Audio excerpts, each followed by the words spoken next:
चलिए आज हम लोग पढ़ेंगे कि बैंक से लोन लिया जाता है तो किस प्रकार से हम लोग लोन को भरते हैं। कह रहा है एक रामकली एक लड़की है जो किसी बैंक से 25,000 रुपया ऋण लेती है और 3 वर्ष के बाद बैंक को रामकली 28,000 रुपया जमा वापस देती है। तो बैंक द्वारा जो लिया गया साधारण ब्याज का दर है यानी किस प्रतिशत यानी कितने प्रतिशत से वे रामकली से पैसा लिया है, ब्याज लिया है, उसको हम लोग को ज्ञात करना है। तो पहले हम लोग इसमें ये जो 25,000 रुपया जो रामकली लिया है वो हो गया बैंक का मूलधन हो गया। वो क्या हो जाएगा? मूलधन।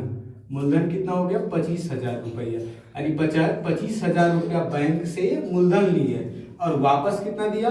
जो हम लोग वापस देते हैं उसको मिश्रधन बोलते हैं। क्या बोलते हैं? मिश्रधन। मिश्रधन। तो मिश्रधन बराबर हो गया 28,000 रुपया। तो ब्याज कैसे निकालेंगे? जैसे 25,000 लिए और 28,000 दे रहे हैं तो जो हम लोग ज्यादा दे रहे हैं वही हमारा क्या हो जाएगा? ब्याज। तो ब्याज ज्ञात करेंगे। ब्याज बराबर हो जाएगा मिश्रधन, मिश्रधन माइनस मूलधन।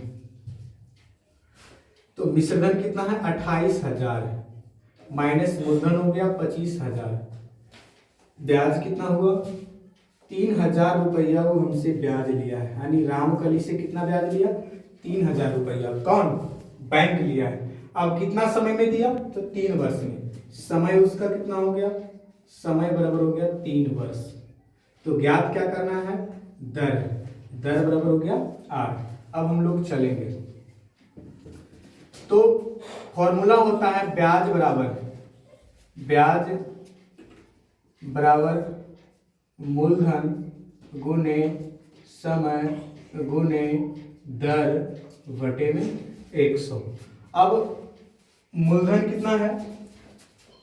मूलधन हो गया आपका 25,000 रुपया। समय हो गया 3 वर्ष।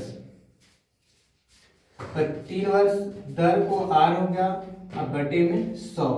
अब ब्याज कितना निकला? 3,000 रुपया। देखिए इसके नीचे कुछ नहीं है तो 1 है, इसको हम लोग तिरछा गुना कर देंगे।